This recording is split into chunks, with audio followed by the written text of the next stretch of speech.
I remember I always used to listen on the radio and I'd hear some artists and I'm saying, I can do that, man. And I was always in this self-doubt place of, I can do that, but where do I start? Where do I start? And I think with everything, people always get wrapped up in how they start. People don't understand that there's a journey to where you find this person at this viral point that you assume they've just made one song and they've gone viral. It's not realistic. There's a journey for every musician in this thing. Yeah. They build up momentum until the point where one of them actually does so well that now people start delving into your history and looking into your music catalog, start to move and grow. So that's what I'm building towards. That's why I try to be as consistent as possible. But back to the doubting, I always doubted myself. I became so conditioned to simply believing that I had to live up to this way of life that the path that I had chosen. And I was always battling myself, and I never really believed that there was an opportunity for somebody like me. This, don't tell me why, but this was the mindset. And this was the narrative growing up where I came from. You know, when you look around at the majority of my ethnic counterparts, you know, there's many people I went to school with, but if I want to be honest, I would say maybe because that was the people that I was around. That's why I never saw the others that were so great and successful and have gone on and had flourishing careers that I no longer have contact with today. But the people that I knew, 90% everyone was doing the same thing. He was either selling, he was even committing robberies, he was even, yeah, doing all sorts of madness.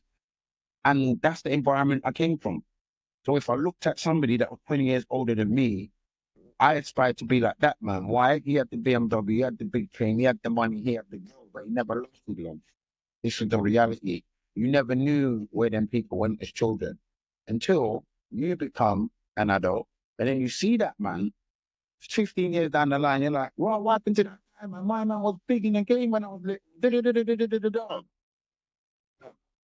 This is part of the journey of that lifestyle. So your role models who you looked up to, you no longer look up to them no more. So now you don't respect them no more because they have fallen off from the position where they once was. So you look down on them. You're the guy now. So now you're trying to be that guy that they were. Quite quickly, you can end up in the same position that man is in. You know, and that was the cycle into the life that I was wrapped up in. And I feel like insanity is coming out of prison and going back into that same cycle, thinking that you're going to get the same, you're thinking that you're going to get a different result, knowing the reality is you do this, you do that, you do that, you do that. At some point, you're going to go to jail. Yeah. And if you're in that environment, yeah, you could get stabbed. You might stab a man, you might shoot a man. You know, families get hurt. Somebody might be in a coffin. This is real life stuff, you know, and taking those risks instead of taking positive risks like what I'm doing now. I wish I had more confidence, bigger esteem, and better belief in myself. But I also believe that, as I said, this had to be the journey. It had to happen this way. There was no other way this would have happened. Otherwise, I wouldn't be present to do this interview with you now. I wouldn't have been present to give the message that I'm giving now.